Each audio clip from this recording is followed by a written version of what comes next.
बिस्मिल्लाहिर्रहमानिर्रहीम अस्सलामु अलैकुम। नाज़रीन, पाकिस्तान के सियासी मंजरनामे से जुड़ी हुई दो अहम ख़बरें आपके साथ शेयर करेंगे। वज़ीर-ए-आज़म इमरान ख़ान और पाकिस्तान तहरीक इंसाफ़ के जो नाराज़ अरकान कौमी और सूबाई असम्बली हैं, जो कि जहांगीर खान तरीन के ग्रुप में शामिल हैं, आज उनकी अहम मुलाकात हुई है वज़ीर-ए-आज़म हाउस में। उस मुलाकात की अंदरूनी कहानी आपके साथ बताएंगे। क्या वाकई में इमरान ख़ान ने जहांगीर खान तरीन को NRO दे दिया है, या फिर जहांगीर खान तरीन के ख़िलाफ़ जो तहकीकात चल रही हैं उनको रोक दिया गया है? और जो मुस्लिम लीग नून की और पीपल्स पार्टी की जो उम्मीदें थीं, क्या उस पर पानी फिर गया है? और जहांगीर खान तरीन का इस सारे मामले के ऊपर क्या मौक़िफ़ है? वज़ीर-ए-आज़म इमरान ख़ान क्या वाकई में डटे हैं, या फिर उन्होंने जहांगीर खान तरीन को रिलीफ़ फ़राहम किया है? वज़ीर-ए-आज़म ने अरकान कौमी असम्बली से क्या बातें की, क्या बातचीत हुई, उसका भी अहवाल आपके साथ आज इस व्लॉग में शेयर करूँगा। और साथ में जहांगीर खान तरीन के अलावा जो दूसरी ख़बर इस वक्त पाकिस्तान के सरफेस पर, पॉलिटिकल सरफेस के ऊपर नुमायाँ हो रही है, वो जस्टिस काज़ी फ़ाइज़ ईसा साहब की जो एक सवाल थे, या फिर यूँ कहें कि जो नौजवान सहाफ़ी सदीक जान को उन्होंने हरासा करने की कल कोशिश की है, वो काफ़ी ज़्यादा ज़ेर बहस है। इसी से आगाज़ करते हैं। हुआ क्या है, सदीक जान ने अपनी वीडियोज़ में मुकम्मल आपको आगाह कर दिया, लेकिन इसका दूसरा पहलू है, वो मैं आपसे बात करना चाह रहा हूँ कि जस्टिस काज़ी फ़ाइज़ ईसा हूँ या फिर उनके हामी जो कुछ सहाफ़ी वकला हूँ, वो आज़ादी इज़हार राय की हमेशा बात करते रहते हैं। और बिलख़ुसूस इनका ये ख़ासा रहा है कि पाक फ़ौज को निशाने तनकीद बनाएं और उनको सख्त तनकीद का निशाना बनाएं, और यही वो एक वजह कहते हैं कि पाक फ़ौज के ऊपर तनकीद करने का मतलब ये है कि हम आज़ादी इज़हार राय के ऊपर पूरा काम कर रहे हैं।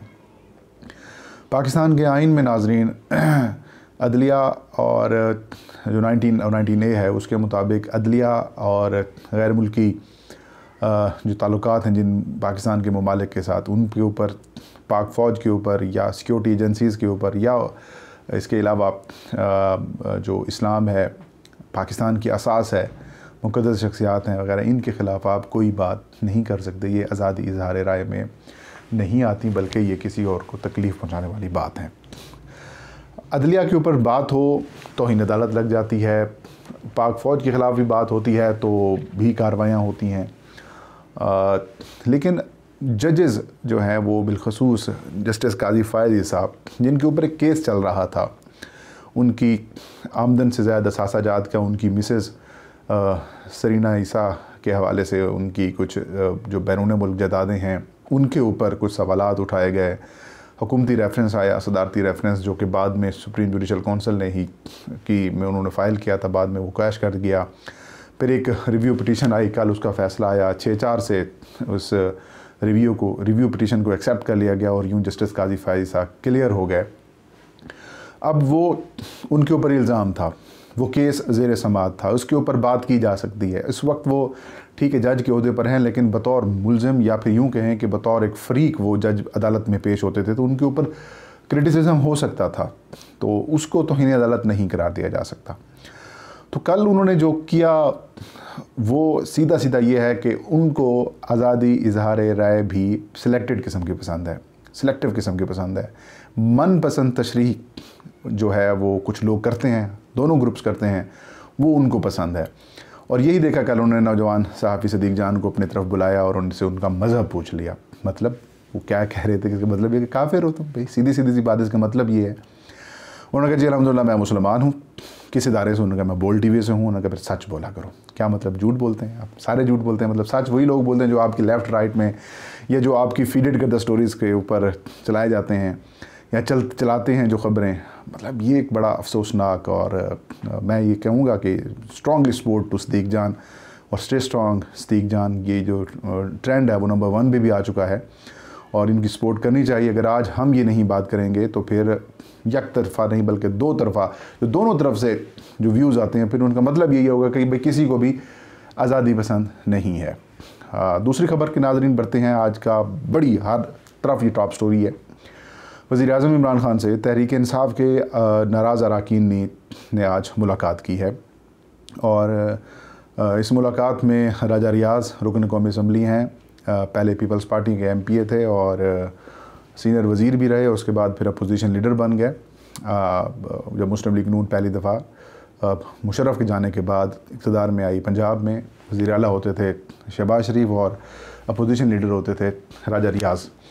बाद में वो पीपल्स पार्टी छोड़कर पीटीआई में आए और पीटीआई की जब ये हवा आई, सुनामी आया इमरान खान का, तो उसमें वो दोबारा मुंतखब हो गए।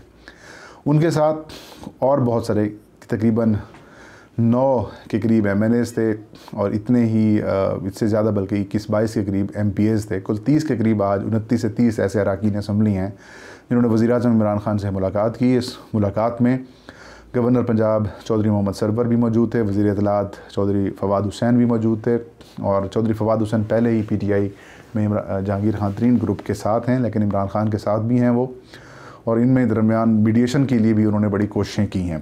तो इस मुलाकात में इन अरकान ने वज़ीर-ए-आज़म इमरान खान को वो FIRs जो जहांगीर खान तरीन और उनकी फ़ैमिली के ऊपर हुई वो दिखाई, इन्वेस्टिगेशंस क्या हैं, इल्ज़ामात क्या थे, और जो जुडिशल ये जो इंक्वायरी कमीशन की जो फाइंडिंग्स थी उसमें जो चीज़ें सामने आई उसके बरखिलाफ़ अगेंस्ट जाके उनको हरासा किया जाने की जो कोशिशें हैं या बातें हैं वो वज़ीर-ए-आज़म इमरान खान के सामने रखी। वज़ीर-ए-आज़म इमरान खान ने तहम्मुल के साथ तमाम बातें सुनी और अरकान ने कहा कि हम ये नहीं चाहते कि आप सारी इंक्वायरी ही जहांगीर खान तरीन के ख़िलाफ़ ख़त्म कर दें, लेकिन हम चाहते हैं कि आप मेरिट करें। इसमें सियासी इंतकाम नहीं होना चाहिए। बिलखसूस इस्लामाबाद से इशारा उनका शहज़ाद अकबर की तरफ ही था कि शहज़ाद अकबर जो है वो किसी और के कहने के ऊपर जहांगीर खान तरीन को ज़ातियात का निशाना बनाते हैं और मुसलसल उनकी और उनकी फ़ैमिली को टारगेट किया जा रहा है, जिससे उनका ना सिर्फ कारोबार मुतासर हो रहा है बल्कि वो उल्टा पार्टी को, पाकिस्तान तहरीक इंसाफ की हुकूमत को भी नुकसान पहुँचा रहे हैं। उन्होंने कहा कि अरकान ने कहा कि हम चाहते हैं कि तहरीक इंसाफ मजबूत हो, आप हमारे प्राइम मिनिस्टर हैं, आप हमारे लीडर हैं, आप मजबूत हों, हम आपको कमज़ोर नहीं करना चाहते, लेकिन जिस तरीके से आपको गुमराह किया जाता है, आपको इन्वेस्टिगेशंस को और बताई जाती हैं, मामलात कुछ और बताए जाते हैं और ग्राउंड में और कुछ होता है, इसके ऊपर जो है वो आप इसका नोटिस लें और शहज़ाद अकबर को ऐसी कार्रवाइयाँ करने से रोकें। साथ में इस डेलीगेशन ने ये मुतालबा किया कि जो फॉर्मर जजेज़ हैं उनकी सरबराही में आप बेशक एक इंक्वायरी कमीशन तश्कील दे दें, बेशक आप जुडिशल कमीशन तश्कील दे दें और वो जुडिशल कमीशन इस सारे मामले की तहकीकात करे और दूध का दूध और पानी का पानी आना चाहिए। अरकान ने यह भी कहा कि अगर जहांगीर खान तरीन गिल्टी हैं उनको जो है वो सज़ा मिलनी चाहिए। अरकान ने कहा कि हम आपको ब्लैकमेल नहीं करना चाहते, लेकिन हम अपना पॉइंट ऑफ व्यू, हम अपना नुक्ता नज़र आपके सामने रखना चाहते थे और यही हमारी शुरू से डिमांड थी कि आप तक तस्वीर का एक रुख नहीं बल्कि तस्वीर के दोनों रुख आपके पास आने चाहिए ताकि फिर आप जज के तौर पर फैसला कर सकें। प्राइम मिनिस्टर इमरान खान ने कहा कि वज़ीर-ए-आज़म ने कहा कि मैं मेरिट का हामी रहा हूँ, मेरी 25 साल जदोजहद भी यही थी, 22 साल जदोजहद करने के बाद तहरीक इंसाफ हुकूमत में आई और अगर मैं यहाँ पर आने के बाद भी अपने दोस्तों को छोड़ दूँ और जो मेरे मुखालफीन हैं उनको मैं सज़ाएँ दूँ तो फिर मेरे और बाकी जो हुक्मरान हैं उनके अंदर कोई फ़र्क नहीं होगा। जहांगीर खान तरीन उन्होंने कहा मेरे पुराने दोस्त हैं, अज़ीज़ हैं, अभी भी मेरे दोस्त हैं, उनके साथ मेरा एक ताल्लुक़ है, लेकिन जब बात मेरिट की होगी, इन्वेस्टिगेशंस की होगी तो फिर कोई मेरिट के ऊपर कोई कंप्रोमाइज़ नहीं होगा। यही तो शुरू से इमरान खान ने कहा मेरी लड़ाई है और बदकिस्मती की बातें यह हैं कि ऐसी बातें सामने आ जाती हैं। वज़ीर-ए-आज़म ने डेलीगेशन को ये यकीन दहानी कराई कि इस सारे प्रोसेस को वो ख़ुद देखेंगे। साथ में उन्होंने ये मुतालबा भी मुस्तरद कर दिया कि इसके ऊपर जुडिशल कमीशन बनना चाहिए। उन्होंने कहा कि यही इन्वेस्टिगेशन चलती रहेंगी, लेकिन अब इस सारे प्रोसेस को इस्लामाबाद से नहीं बल्कि जो ऑफिसर्स हैं, जो FIA है या जो बाकी जो इदारे तहकीकात कर रहे हैं, उनके अमूर में किसी किस्म की ना तो यहाँ से कोई मुदाखलत होगी और ना ही किसी को मुदाखलत करने दी जाएगी।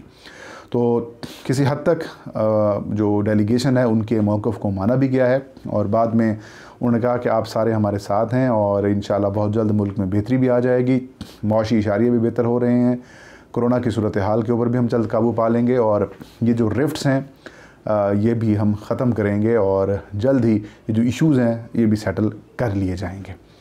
वफ़द ने वज़ीर-ए-आज़म से मुलाकात की और वज़ीर-ए-आज़म ने यकीन दहानी कराई और ये कहा कि अगर किसी के साथ हमारी जमात में या फिर किसी और की जमात में किसी को इशू सामने आ रहे हैं तो हमारे पास माहिर कानून बैरिस्टर अली ज़फ़र की सूरत में एक एसेट मौजूद हैं। उनको उन्होंने कहा कि मैंने टास्क सौंप दिया है कि जहांगीर खान तरीन समेत जो दीगर इशूज़ हैं, जो दीगर मामलात हैं जिन लोगों के, उन मामलात को वो देखेंगे और अगर कहीं पर भी कोई ज़्यादती हो रही है या फिर इंतकामी कार्रवाई की जा रही है तो उसको रोकने के हवाले से वो अपनी रिकमेंडेशंस देंगे जिसके ऊपर वो कार्रवाई करेंगे। डेलीगेशन की मुलाकात होने के बाद उन्होंने दोबारा जहांगीर खान तरीन के रिहाइशगाह पर पहुँचे अरकान की फिर मीटिंग हुई। जहांगीर खान तरीन ने भी खुशी का इजहार किया और ये कहा कि हम सिर्फ यही चाहते थे कि इमरान खान साहब को चीज़ें पता होनी चाहिए कि जो एक ड्राफ्ट भी तैयार किया था जिसमें कुछ FIRs भी थी, इन्वेस्टिगेशन भी सारी वज़ीर-ए-आज़म के हैंड ओवर की और बाद में जहांगीर तरीन भी बड़ा मुतमईन हुए। और मेरे ज़राए नाज़रीन वो ये बता रहे हैं कि मामला इससे पहले ही सेटल हो चुके थे और यही वजह है कि इमरान खान ने कहा कि आपका मौक़िफ़ भी हम सुन लेते हैं लेकिन होगा वही जो मेरिट होगा। इस सारे प्रोसेस के बाद नाज़रीन मुस्लिम लीग नून और पीपल्स पार्टी और बिलखुसूस मुस्लिम लीग नून और पीपल्स पार्टी के जो हामी लोग हैं उनके कैंप्स में काफ़ी ज़्यादा परेशानी भी है, क्योंकि अब ये भी बातें शुरू हो गई हैं कि रिजवान जो कि FIA के इन्वेस्टिगेशन ऑफिसर थे सारे प्रोसेस को, उनको हटा कर तरीन को पहले ही रिलीफ फराम कर दिया गया है। लेकिन इसकी कहानी कुछ शायद ही कुछ और हो। जो बाज़ाहिर इन्फॉर्मेशन आ रही है उसके मुताबिक इमरान खान ने सरेंडर नहीं किया बल्कि उनका मेरिट ही रहेगा जो कि वो शुरू से कहते हुए आ रहे हैं। तो नाज़रीन ये थी आज की वीडियो। इंशाल्लाह नेक्स्ट वीडियो में नई खबर के साथ मैं हाजिर हूँगा। तब तक आप मुझे इजाज़त दीजिए। अपना और अपने चाहने वालों का बहुत सारा ख्याल रखें। अल्लाह हम सबका हामी नासिर हो।